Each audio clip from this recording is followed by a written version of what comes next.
Okay, well, hello everyone. Welcome back. Welcome to the session of AP Current Affairs. నిన్నటి సెషన్లో మనం already జనవరి month current affairs గురించి discuss చేసాం. అది జనవరి month AP current affairs discuss చేసాం. ఇవాళ సెషన్లో జాన్తో పాటు ఇంకా ఫిబ్రవరి మంత్ కరెంట్ అఫైర్స్ కూడా మనం డిస్కస్ చేద్దాం. ఫెబ్లో కొంచెం తక్కువ కరెంట్ అఫైర్స్ ఉన్నాయి ఆంధ్రప్రదేశ్ నుంచి, అందుకే జాన్ ఫెబ్ రెండు కలిపి ఇవాళ సెషన్లో మనం కవర్ చేయబోతున్నాం. సో ఫస్ట్ వన్ వచ్చేసి చోళా ఎరా స్టోన్ ఇన్స్క్రిప్షన్ ఫౌండ్ ఇన్ నెల్లూరులో చోళ రాజ్యానికి సంబంధించిన ఒక ఇన్స్క్రిప్షన్ అంటే ఏంటి అని అంటే శిలాఫలకం. ఇన్స్క్రిప్షన్ అంటే జనరల్గా మనం ఏదైనా ఒక హార్డ్ సర్ఫేస్ మీద ఎవరి గురించి అంటే ఇప్పుడు పర్టికులర్ ఒక ల్యాండ్ ఉందనుకోండి, ఆ ల్యాండ్ వేరే వాళ్ళకి డొనేట్ చేస్తున్నారని చెప్పేసి, లేదు అని అంటే ఒక రాజ్యం మీద దండయాత్రకి వెళ్ళి దాన్ని గెలుచుకున్నారని చెప్పి, అట్లా కీర్తికి కానీ ప్రతిష్టకి కానీ అదేవిధంగా దానాలకి ధర్మాలకి ప్రతీకగా ఇన్స్క్రిప్షన్స్ అనేవి ఉంటాయి హార్డ్ సర్ఫేసెస్ మీద.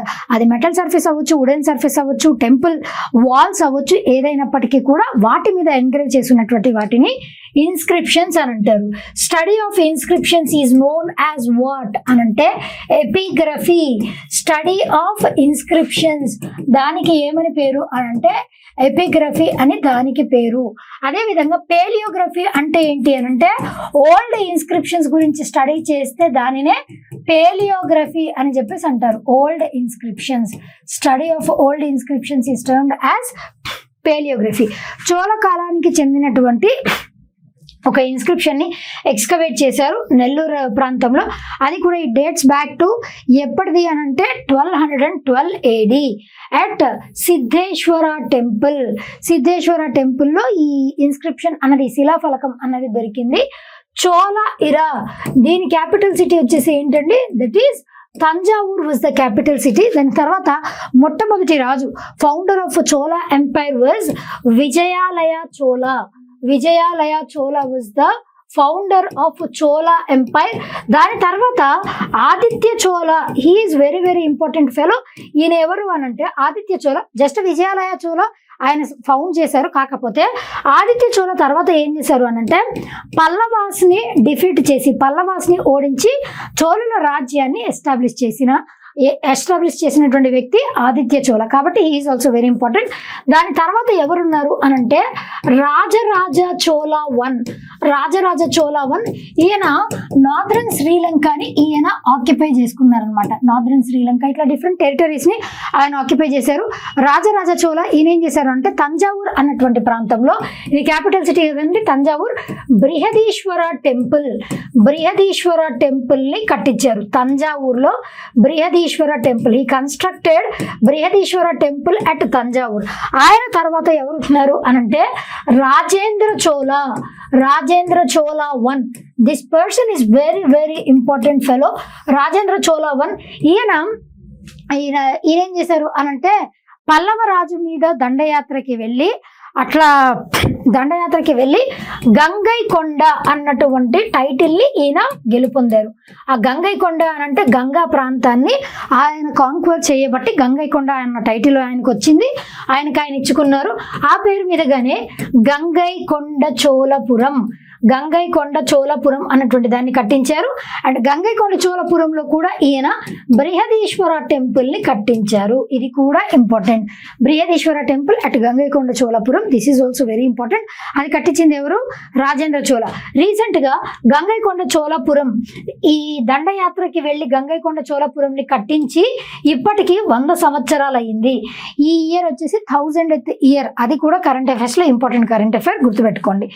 దీంట్లో అసలు ఈ చోళ ఎరా ఇన్స్క్రిప్షన్ రీసెంట్ గా నెల్లూరులో ఒక టెంపుల్లో, సిద్ధేశ్వర టెంపుల్లో దొరికినటువంటి ఈ చోళ ఇరా ఇన్స్క్రిప్షన్ అదొచ్చేసి దేని గురించి ఉంది అని అంటే ల్యాండ్ డొనేషన్. ఇందాక చెప్పాను కదా, ఒక రాజు యొక్క కీర్తి ప్రతిష్టలు కానీ ఏదైనా ల్యాండ్ డొనేషన్ గా ఇచ్చినప్పుడు కానీ ఇట్లా రికార్డ్ చేస్తుంటారని.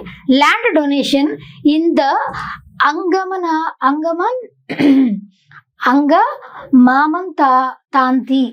తనాతి ఏరియా, ఆ ఏరియాలో సిద్ధేశ్వర స్వామి టెంపుల్ కోసం అని చెప్పేసి ఈయన ల్యాండ్ని గిఫ్ట్గా ఇవ్వడం. అది ఎవరికి ఇచ్చారు అని అంటే సిద్ధప్ప నాయక, అక్కడ ఉన్నటువంటి లోకల్ లెవెల్లో చీఫ్ సిద్ధప్ప నాయక. ఆయన వచ్చేసి son of Mangi Nayaka and Keshamma. ఇది అవసరం లేదులండి, సిద్ధప్ప నాయక గుర్తుపెట్టుకోండి, సిద్ధేశ్వర టెంపుల్ గుర్తుపెట్టుకోండి, ఏ ఇయరో గుర్తుపెట్టుకోండి. ఇంతవరకు గుర్తుపెట్టుకుంటే that is more than enough. అంతకుమించి అవసరం ఏం లేదు. రైట్, ఇక్కడ ఈ చోళ రూలర్స్ లో లాస్ట్ రూలర్ వచ్చేసి ఎవరు అనంటే కులుత్తొంగ చోళ 3, కులుత్తొంగ చోళ 1. ఈయన కూడా ఇంపార్టెంట్. కులుత్తొంగ చోళ 1 అప్పుడు సూర్యవర్మన్ అన్నటువంటి రాజు ఉండేవాడు. ఆ రాజు టైం పీరియడ్ లో ఆంగకోర్ వాట్ అన్నటువంటి టెంపుల్ ని కట్టించాడు. ఈ టెంపుల్ కి UNESCO world heritage site recognition కూడా ఉంది. ఇది ఇంపార్టెంట్. లాస్ట్ రూలర్ వచ్చేసి ఎవరు? Kulothunga Chola 3 was the last ruler among all these Chola rulers. ఇది important. Okay, hello everyone, welcome back. ఈ వీడియో ద్వారా మీ ముందుకు వచ్చినటువంటి ఉద్దేశం ఏంటి అని అంటే, ఇప్పుడు నెక్స్ట్ మనకి ఆగస్టు 20 నుంచి ఏపీ హైకోర్టు ఎగ్జామినేషన్స్ జరగబోతున్నాయి కదండి. డేట్స్ కూడా ఆల్రెడీ అఫీషియల్గా అనౌన్స్మెంట్ వచ్చేసింది. దానికోసం అని చెప్పేసి మనం ఎయిమర్స్విల్ యాప్ తరపు నుంచి 25 గ్రాండ్ టెస్ట్లని మీకోసం అని చెప్పి మీకోసం లాంచ్ చేసాం. ఆ 25 గ్రాండ్ టెస్ట్లు కూడా just at a cost price of 19 rupees మాత్రమే. ఈ 19 రూపీస్ కూడా ఫస్ట్ 100 స్టూడెంట్స్ ఎవరైతే పర్చేస్ చేస్తారో వాళ్ళకి 19 రూపీస్కి ఈ 25 గ్రాండ్ టెస్ట్లను అందజేస్తున్నాం. ఈ 25 గ్రాండ్ టెస్ట్లలో మనకి ఎన్ని నెంబర్ ఆఫ్ క్వశ్చన్స్ కవర్ అవుతాయి అని అంటే 2000 క్వశ్చన్స్ దీంట్లో కవర్ అయిపోతాయి. కాబట్టి మీరు చదివింది ఒక 50% ఉంటే ఎంత చదివారో, అసలు మనకి ఎంత గుర్తుంది, ఎగ్జామినేషన్లో మనం ఎంత ప్రజెంట్ చేయగలుగుతున్నాం అన్న దాని గురించి తెలియాలి, అర్థం అవ్వాలి అని అంటే ఖచ్చితంగా మనం టెస్ట్ పేపర్స్ని ప్రాక్టీస్ చేయాల్సిందే. అందుకోసమే మిమ్మల్ని దృష్టిలో పెట్టుకొని 25 గ్రాండ్ టెస్ట్లని just at a price of 19 రూపీస్కే మేము అందజేస్తున్నాం. అది కూడా మొట్టమొదటి 100 స్టూడెంట్స్కి మాత్రమే. కాబట్టి అసలు ఆలస్యం చేయకుండా మీ నెక్స్ట్ ఎగ్జామినేషన్కి కూడా చాలా తక్కువ టైం ఉంది కాబట్టి దాన్ని దృష్టిలో పెట్టుకొని యాజ్ సూన్ యాజ్ పాసిబుల్ దీన్ని 19 రూపీస్తో అవైల్ చేసుకొని చక్కగా వీలైనన్ని ఎక్కువ సార్లు మీరు ప్రాక్టీస్ చేసుకోండి. అది మీకే హెల్ప్ అవుతుంది. ఓకేనా? This is all about today session. Okay, చక్కగా ప్రాక్టీస్ చేయండి. ఇంకా మీరు ఏ ప్రాంతంలో వీక్ ఉన్నారో వాటిని రెక్టిఫై చేసుకుంటూ ముందుకెళ్ళండి. All the very best for your exam and thank you. Right, next one. Ethanol blended petrol programme is facing strong opposition in AP. Already అసలు ఇథనాల్ బ్లెండింగ్ అంటే ఏంటి అని అంటే, జనరల్గా మనం కన్వెన్షనల్ సోర్సెస్ ఆఫ్ ఎనర్జీ, ఇప్పుడు పెట్రోల్, ఫాజిల్ ఫ్యూల్స్ నుంచి పెట్రోల్ని, డీజిల్ని వీటిని తయారు చేసి మనం వాడుకుంటున్నాం కదా ఇంధనం లాగా.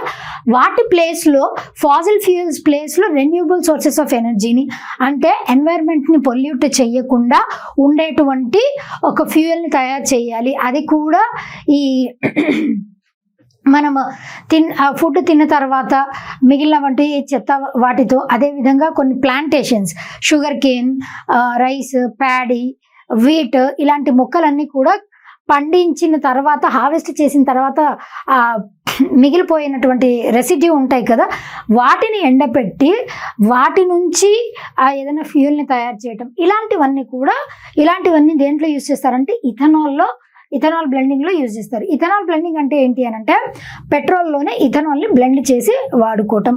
మన గవర్నమెంట్ ఒక టార్గెట్ని సెట్ చేసుకుంది, government of India, by the year 2030 20% ethanol blended పెట్రోలియంని తయారు చేయాలి అని చెప్పి. కానీ ఈ ఇయర్కే 2025 వరకే ఆల్రెడీ ఈ 20% of ethanol blended petroleum already తయారైపోయింది. అంటే మనం 5 సంవత్సరాలు ముందుగా ఉన్నాము అని చెప్పి అర్థం. ఈ ప్రోగ్రామ్ అనేది బిగాన్ విత్ పైలట్ ప్రాజెక్ట్. 2001వ సంవత్సరంలో పైలట్ ప్రాజెక్ట్ అంటే ఒక ప్రాంతంలో దాన్ని లాంచ్ చేస్తారు, సక్సీడ్ అయితే మొత్తం ఆల్ అక్రాస్ ద నేషన్ లేదా ఆల్ అక్రాస్ ద స్టేట్ దాన్ని ఎక్స్పాండ్ చేస్తారు. అట్లాంటి ప్రాజెక్ట్ని పైలట్ ప్రాజెక్ట్ అని అంటారు. దీన్ని లాంచ్ చేసినటువంటి మినిస్ట్రీ ఏది అని అంటే ministry of petroleum and natural gas వాళ్ళు 2003వ సంవత్సరంలో అఫీషియల్గా లాంచ్ చేశారు. With 5% ethanol, C2H5OH, 5% ethanol. ఇది గుర్తుపెట్టుకోండి formula. Blending and extended national wide, Andaman Nicobar, Lakshadweep ఐలాండ్స్కి మినహాయించి ఆల్ అక్రాస్ ఇండియా ఎక్స్పాండ్ చేసింది in the year 2019, allowing up to 10% blending వరకు అలో చేసింది. దాని తర్వాత targets 20% ethanol blending by the year 2030 వరకు అనుకుంది. కానీ 2025కే మనం ఇది అచీవ్ అయిపోయాం. అలాంటి ఇథనాల్ బ్లెండింగ్, ఈ ఫ్యూయల్ ఇథనాల్ బ్లెండెడ్ పెట్రోలియం అన్నది ఏపీలో మాత్రం అంత స్ట్రాంగ్గా లేదు. ఎందుకు అనంటే, జనరల్లీ మనం ఈ ఇథనాల్ అన్నది it is a biofuel primarily produced from first generation sources. ఆ ఫస్ట్ జనరేషన్ సోర్సెస్ వచ్చేసి sugar cane molasses. Sugar cane తయారీలో మధ్యలో ఒక బై ప్రోడక్ట్ వస్తుంది, దట్ ఈస్ మొలాసిస్. ఆ మొలాసిస్, అదేవిధంగా juice, sugar cane juice, wheat, rice, వీటి నుంచి ఇథనాల్ని ప్రొడ్యూస్ చేస్తారు. అది first generation ethanol. Second generation ethanol వచ్చేసి దీంట్లో ఏముంటాయంటే అగ్రికల్చర్ రెసిడ్యూ, లైక్ ఇందాక మనం చెప్పుకున్నాం కదా, రైస్, వీట్, అదే బ్యాగేస్, కార్న్, వీటన్నిటిని పెంచిన తర్వాత హార్వెస్ట్ చేశాక మిగిలిపోయిన రెసిడ్యూ ఏదైతే ఉంటుందో అది, ఆ స్ట్రా, ఆ మొత్తం వేస్ట్ మెటీరియల్ అంతా కూడా ఆ మిగిలిపోయినటువంటి రెసిడ్యూ దాని నుంచి తయారు చేస్తారు. అది సెకండ్ జనరేషన్ ఇథనాల్ అన్నమాట. కాకపోతే ఇట్లా ఈ ఎక్కువ వాటర్ కన్జ్యూమ్ అవుతుంది. ఈ ఇథనాల్ని తయారు చేయడానికి ఇవి యూజ్ చేస్తారు. షుగర్ కేన్ని పండించాలంటే వాటర్ ఎక్కువ కావాలి, అదేవిధంగా రైస్ని పండించాలన్నా కూడా వాటర్ ఎక్కువ కావాలి. ఈ ఈ ఇథనాల్ వల్ల ఏమవుతుంది అనంటే వాటర్ ఎక్కువగా కన్జ్యూమ్ అవుతుంది, ఇరిగేషన్ అనేది తగ్గిపోతుంది మొక్కలకి లేకుండా అని చెప్పి సాయిల్ ఫర్టిలిటీ ఇవన్నీ రెడ్యూస్ అవుతున్నాయి. బేసిక్లీ ఇథనాల్ వల్ల ఫార్మర్స్ ఇన్కమ్ ఇంప్రూవ్ అవుతుంది అన్నది మెయిన్ మోటో. గవర్నమెంట్ యొక్క మోటో వచ్చేసి ఫార్మర్స్ ఇన్కమ్ ఇంప్రూవ్ అవుతుంది. అది మాత్రమే కాకుండా ఎన్వైరన్మెంట్లో కూడా పొల్యూటెంట్స్ అనేవి తగ్గిపోతాయి. అదేవిధంగా దీంతో పాటు ఇంకా మనము వెహికల్స్లో యూజ్ చేసినప్పుడు ఆ వెహికల్స్ యొక్క లైఫ్ అన్నది ఎక్కువ లాంగ్ డ్యూరేషన్ వస్తుంది. ఇవన్నీ కూడా ప్రోస్ అన్నమాట. కాబట్టి వీటన్నిటిని దృష్టిలో పెట్టుకుంటే కొన్ని చోట్ల బాగానే ఉంది. కాకపోతే ఆంధ్రప్రదేశ్లో వాటర్ ఎక్కువ కన్జ్యూమ్ అవుతుంది అన్న ఉద్దేశంతో దానిని ఎక్కువగా ఆ ఇథనాల్ని ఎక్కువగా డెవలప్ చేయడానికి ఆసక్తి చూపించట్లేదు. అది right. Next one, forest department join hands with EGWS అంటే ఏంటి అని అంటే Eastern Ghats Wildlife Society. ఇక్కడ ఇందాక వరల్డ్ బయోఫ్యూల్ డే ఎప్పుడు సెలబ్రేట్ చేస్తారు? August 10th సెలబ్రేట్ చేస్తారు. This is also very very important day, right. Eastern Ghats Wildlife శాంక్చురీతో కొలాబ్ అయ్యి పాంగోలిన్స్ ని ప్రొటెక్ట్ చేయాలి from poaching in Nagarjuna Sagar Srisailam tiger reserve.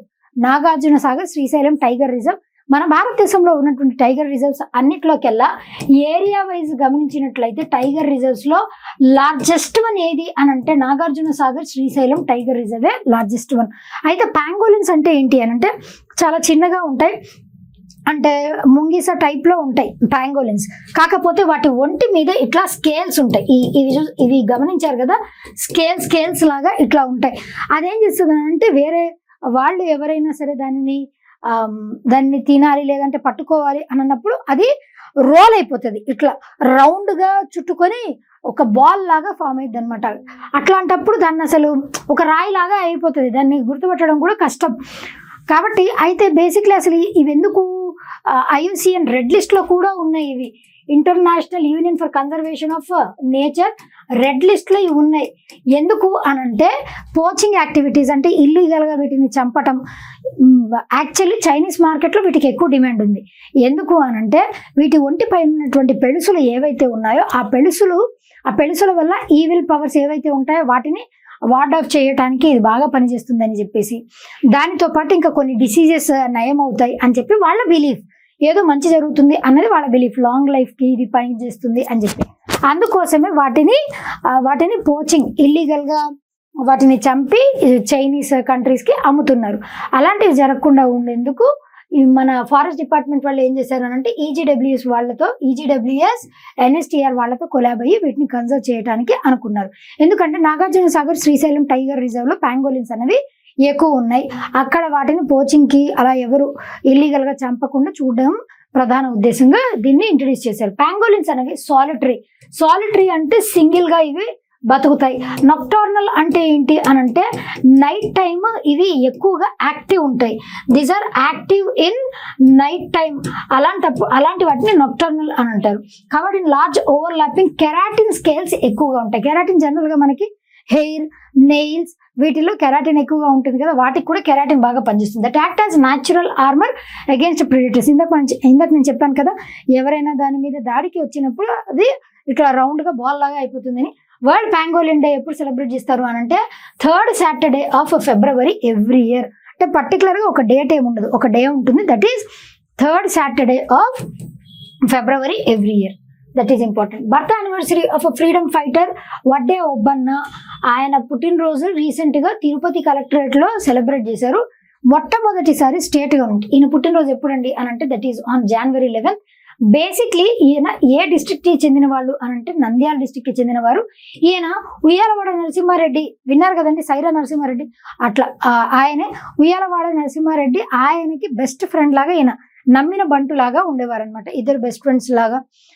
ఆయన మీద ఏదైనా దాడి జరగబోతుందంటే ముందుగానే ఈయన పసిగట్టి వాళ్ళకి ఎగెన్స్ట్ గా ఉండడం, అట్లా వీళ్ళిద్దరూ కలిసి చాలా యాక్టివిటీస్ లో పాల్గొన్నారు. బ్రిటిష్ కొలోనియల్ రూల్ దానికి ఎగెన్స్ట్ గా వీళ్ళు చాలా ఫైట్ చేశారు. అట్లా ఫైట్ చేస్తూనే ఒక ఫైటింగ్ లో వీళ్ళిద్దరు ఒక దగ్గర ఉన్నప్పుడు ఫస్ట్ ఎవరిని పట్టుకుంటారు అని అంటే ఈయన్నే, ఈ ఓబన్ అని పట్టుకుంటారు. ఈయన్ని పట్టుకొని చంపేస్తారు బ్రిటిషర్స్.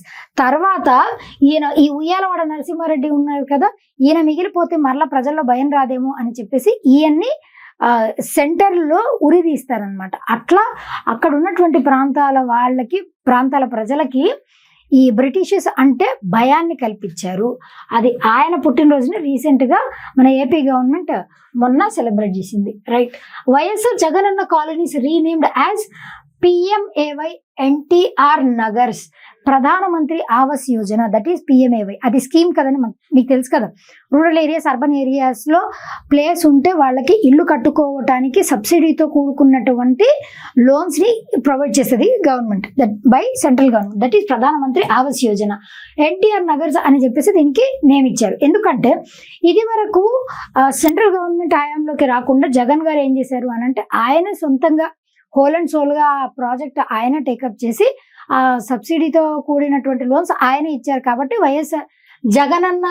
వైఎస్ఆర్ జగనన్న కాలనీస్ అని చెప్పి ఆయన పేరుని పెట్టారు. ఇప్పుడు ఆంధ్రప్రదేశ్ లో ఉన్నటువంటి గవర్నమెంట్ ఇట్ ఈస్ ఇప్పుడు ఉన్నటువంటి అలయన్స్ ద్వారా ఫామ్ అయినటువంటి గవర్నమెంట్ కదా.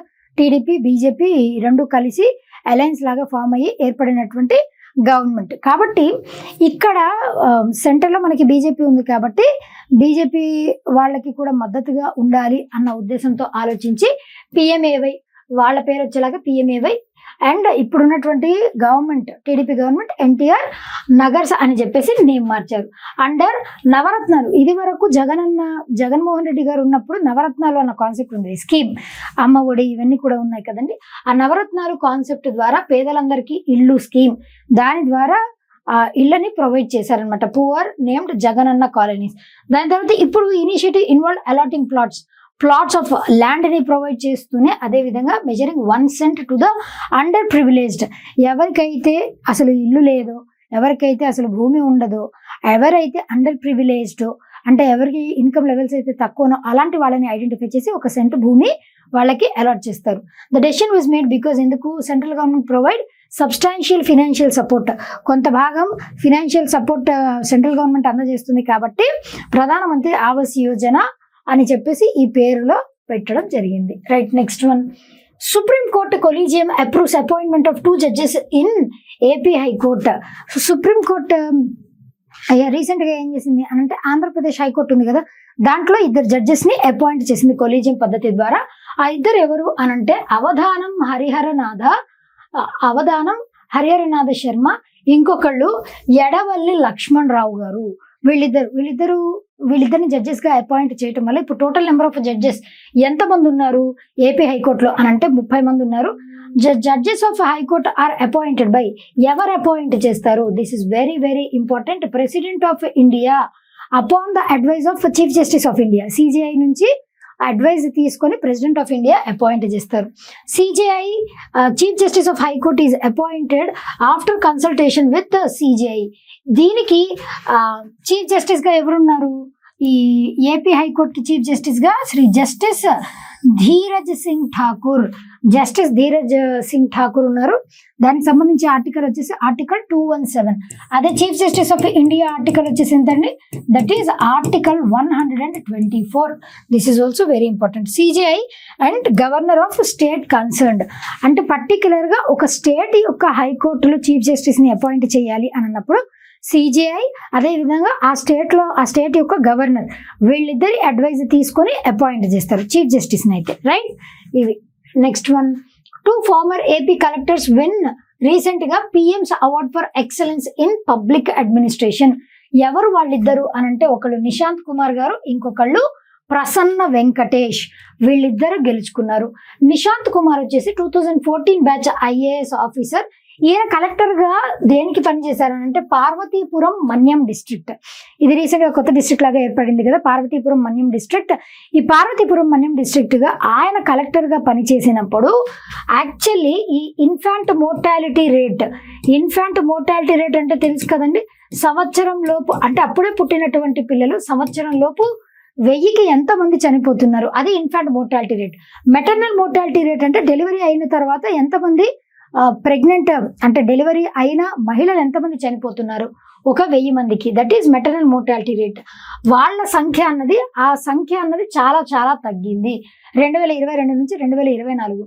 ఇది వరకు ఆ సంఖ్య 24 ఉండేది, ఆ సంఖ్య 8కి తగ్గిపోయింది. అంటే అక్కడ ఆయన తీసుకున్నటువంటి మెజర్స్, గైడ్ లైన్స్ చాలా బాగా ఉన్నాయని చెప్పేసి అర్థం కదండి. 24 నుంచి 8కి తగ్గింది అంటే చనిపోయే వాళ్ళ సంఖ్య తగ్గించడానికి ఆయన చాలా ప్రయత్నం చేశారు. Infant mortality rate, maternal mortality rate, అదేవిధంగా ఎనీమియా అంటే ఏంటంటే బ్లడ్ తక్కువగా ఉండడం, బ్లడ్ లో హెమోగ్లోబిన్ పర్సెంటేజ్ తక్కువగా ఉండడం. అది జనరల్ గా ఆడవాళ్ళలో ఎక్కువగా జరుగుతూ ఉంటుంది. ఆ ఎనీమియా ఆ కండిషన్ ని తగ్గించడానికి, వీటన్నిటిని తగ్గించడానికి చాలా కష్టపడ్డారు. అందుకే ఆయనకు అవార్డు ఇచ్చారు. ఇంకొకళ్ళు ఎవరంటే Prasanna Venkatesh was the collector of Eluru district. ఈయన ఏం చేశారు అనంటే హోలిస్టిక్ డెవలప్మెంట్ అంటే ఓవరాల్ డెవలప్మెంట్ కి చాలా కష్టపడ్డారు. ఏలూరు ఓవరాల్ డెవలప్ చేయడానికి చాలా కష్టపడ్డారు. ఈయన ఏం చేశారనంటే వాళ్ళకి గవర్నెన్స్ సర్వీసెస్, ఇప్పుడు Mana Mitra, Puramitra apps Andhra Pradesh government launch చేసిందని నిన్నటి సెషన్ లో చెప్పుకున్నాం కదండి.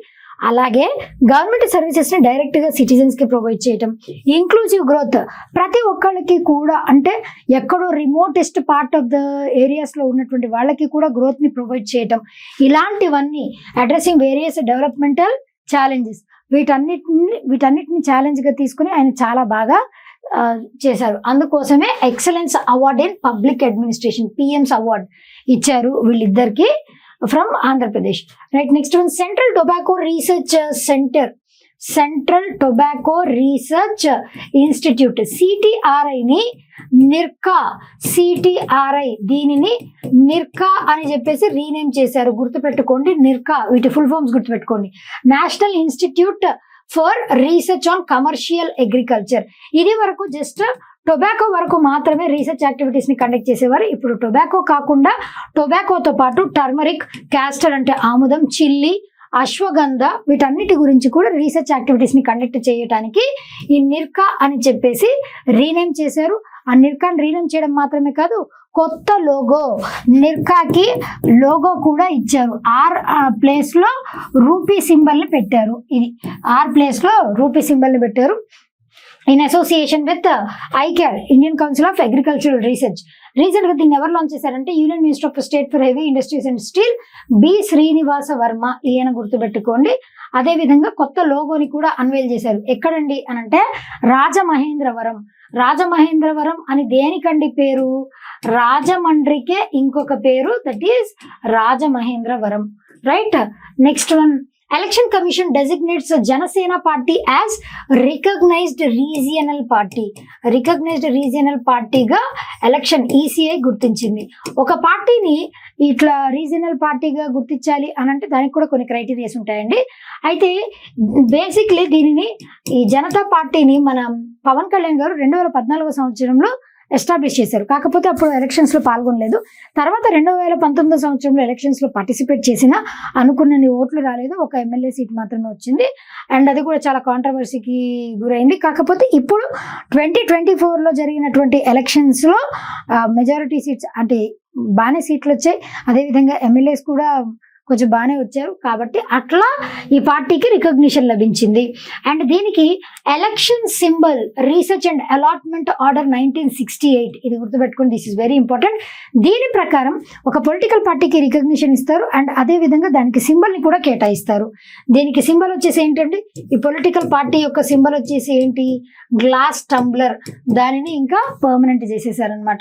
అయితే ఎప్పుడు ఇట్లా రికగ్నైజ్ చేస్తారు అని అంటే మినిమం 6% ఓట్లు రావాలి ఆ ఎలక్షన్స్ లో పార్టిసిపేట్ చేసినప్పుడు, లేదా 2 ఎమ్మెల్యేలైనా ఆ పార్టీ నుంచి ఎన్నికవ్వాలి, లేదా ఒక ఎంపీ అయినా ఆ పార్టీ నుంచి, మెంబర్ ఆఫ్ పార్లమెంట్ గా అయినా ఆ పార్టీ నుంచి ఎన్నికవ్వాలి. ఈ మూడిట్లో ఏది జరిగినా రీజనల్ పార్టీగా డిక్లేర్ చేస్తారు. Otherwise it must have at least 8% of total votes cost in the latest assembly or general elections from that state, అదైనా ఉండాలి.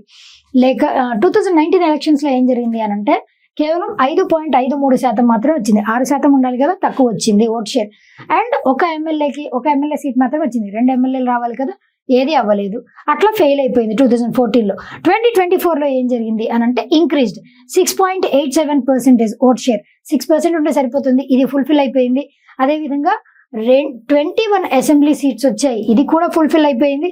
ఆ విధంగా ఎలక్షన్ కమిషన్ ఆఫ్ ఇండియా దీనిని రీజనల్ పార్టీగా దీనిని రికగ్నైజ్ చేసింది. ఎలక్షన్ కమిషన్ ఆఫ్ ఇండియా వేటికి ఎలక్షన్స్ కండక్ట్ చేస్తూ ఉంటుంది. సెంట్రల్ లెవెల్లో లోక్సభ ఆ ఎలక్షన్స్ కండక్ట్ చేస్తుంది, స్టేట్ లెవెల్లో ఇట్లా చీఫ్ మినిస్టర్ వాళ్ళకి ఎలక్షన్స్ ని కండక్ట్ చేస్తుంది, లెజిస్లేటివ్ అసెంబ్లీకి కండక్ట్ చేస్తుంది ఎలక్షన్స్ ని, అదేవిధంగా లోక్సభకి కూడా ఎలక్షన్స్ ని కండక్ట్ చేస్తుంది. స్టేట్ లెవెల్లో జరిగేటువంటి మున్సిపాలిటీ ఎలక్షన్స్, విలేజ్ లెవెల్లో జరిగేటువంటి ఎలక్షన్స్ అవన్నీ కూడా స్టేట్ ఎలక్షన్ కమిషన్ హయాంలోకి వస్తుంది. Election commission of India A part లో ఉంటుందండి? పార్ట్ 15. A articles 324 to 329. ఒక చీఫ్ ఎలక్షన్ కమిషనర్ ఉంటారు, అదేవిధంగా 2 ఎలక్షన్ కమిషనర్స్ ఉంటారు, టోటల్ గా 3 ఉంటారు. ఎలక్షన్ కమిషన్ అనేది it is autonomous body and constitutional body. National voters day ఎప్పుడు సెలబ్రేట్ చేస్తారు? 25th January. Every year national voters day ని సెలబ్రేట్ చేస్తారు since 2011. This is also very important, right? Next one, Manyam youth gets Jaivik India award for organic farming. Organic farming రంగంలో ఈ అవార్డును అందజేస్తారు, జల్విక్ India award అన్నదాన్ని. అయితే మన్యం డిస్ట్రిక్ట్ నుంచి ఒక 25 సంవత్సరాల వయసు కలిగినటువంటి ఒక కుర్రాడికి ఈ అవార్డు లభించింది. ఆయన పేరే ఏంటి అని అంటే అరిక రవీంద్ర. ఏ village? Duggi village. Best farmer award ఆయనకు వచ్చింది. Natural farming, organic farming. Organic farming అంటే ఏంటండి? కెమికల్స్, ఎటువంటి ఇన్సెక్టిసైడ్స్, పెస్టిసైడ్స్ ఇట్లాంటి కెమికల్స్ ఏమీ యూజ్ చేయకుండా న్యాచురల్ పద్ధతిలో పండిస్తే దానిని ఆర్గానిక్ ఫార్మింగ్ అని అంటారు. Organic farming or natural farming. South zone లో రీసెంట్ గా 5th జాల్విక్ ఇండియా అవార్డు సెరమనీ బెంగళూరులో జరిగింది. దీంట్లో భాగంగా రివార్డ్ ఎంత ఇస్తారు అని అంటే ₹1,00,000. ఇది కూడా ఇంపార్టెంట్. దీనితో పాటు ఆంధ్రప్రదేశ్ లో రైతు సాధికార సంస్థ RYSS ఇది కూడా న్యాచురల్ ఫార్మింగ్ ఇనిషియేటివ్స్ బాగా చేస్తున్నందుకు గాను టోటల్ గా 6 అవార్డ్స్ ని అందుకుంది. 6 అవార్డ్స్, 6 అవార్డ్స్ ని అందుకుంది out of 5 categories and 54 entries at national level. ఆ విధంగా ఆంధ్రప్రదేశ్ స్టేట్ అన్నది మొట్టమొదటి ఫస్ట్ ప్లేస్ లో ఉంది. Government or state government or agency ఈ కేటగిరీస్ అన్నిట్లో ఏపీ మొట్టమొదటి స్థానంలో ఉంది వీటన్నిటిలో ఈ ఆర్గానిక్ ఫార్మింగ్ రంగంలో. So these are all about today's AP current affairs for the month of February. We'll be meeting for tomorrow's session, that is for AP current affairs March. Stay tuned, keep watching, keep subscribing, and thank you.